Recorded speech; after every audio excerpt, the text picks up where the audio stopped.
Now, I just want to say, I don't think this makes the Imperial Fist any type of heretics.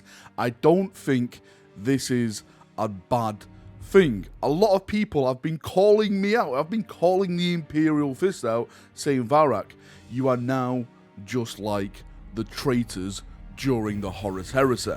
Just a heads up for spoilers, we're going to be talking about the book Chthonia's Reckoning.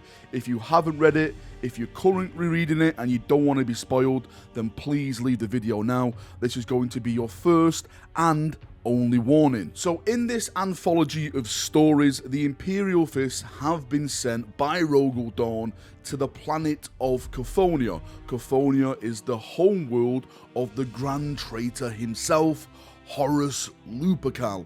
On this planet, they basically keep the civilization in check. This planet now belongs to the Imperium, even though it is the home world of Horus Lupercal. But then a huge fleet of Sons of Horus appears from the warp, and the Imperial Fists are then trapped upon the planet. They are sieged by the Sons of Horus. They are fighting for their very survival. Now, we all know what the Sons of Dorn like. No backward step. We're always up for a good fight, and a good fight is what the Imperial Fists give the Sons of Horus. This is a bloody, brutal conflict. There's deaths everywhere, but of course the Sons of Horus have the numbers and the weapons on their side, and slowly but surely the Imperial Fists are dying more and more and are losing more Space Marines in this conflict. Now, the Imperial Fists have a brilliant plan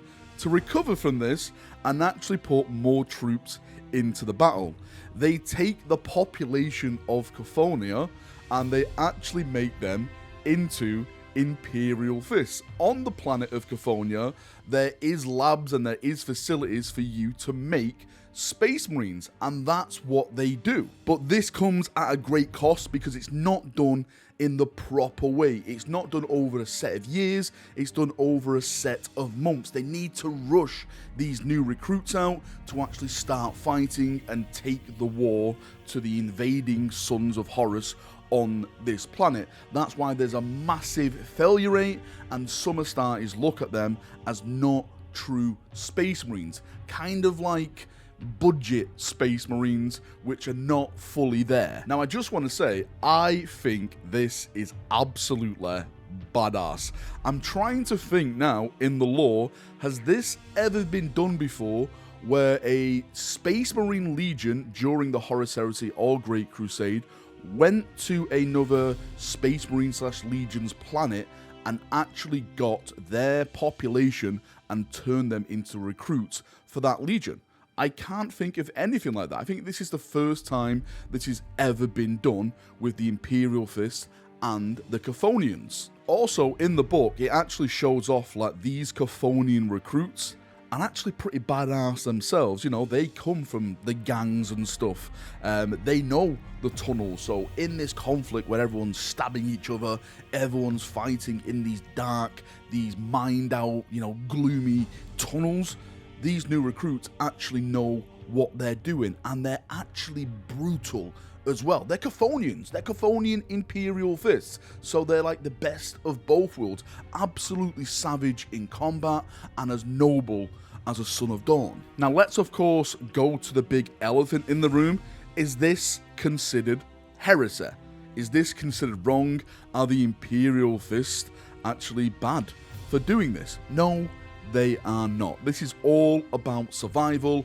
Every battle that stops the traitors from getting or to reinforce Horus at the Siege of Terror is a win for the Imperial Fist. What a lot of people don't understand, right, is that the Siege of Terror is always going to fail. Horus has unlimited troops at his disposal. The powers of the warp. Rogal Dorn, he's fighting for one thing, and that thing is time. Time for Guilliman, time for the Lion, time for Leman Russ, Corax, all his loyal brothers out there to amass some type of force and arrive at the Sol System to aid in the Siege of Terror. And this adds to that. These Imperial Fists are adding time to the siege. So for me, this is a complete win. This is not heresy. So please, keep your dirty, trashful words to yourself. The glorious Sons of Dorn are doing great things for the Emperor and are still fighting for his Imperial dream. Anyway, Chaperoonios, thank you for coming. Thank you for watching. As always, if you've got any thoughts, feedback, anything like that, post them down below and we can have a nice talk down there as we always do. See you now. Have a great day and bye-bye.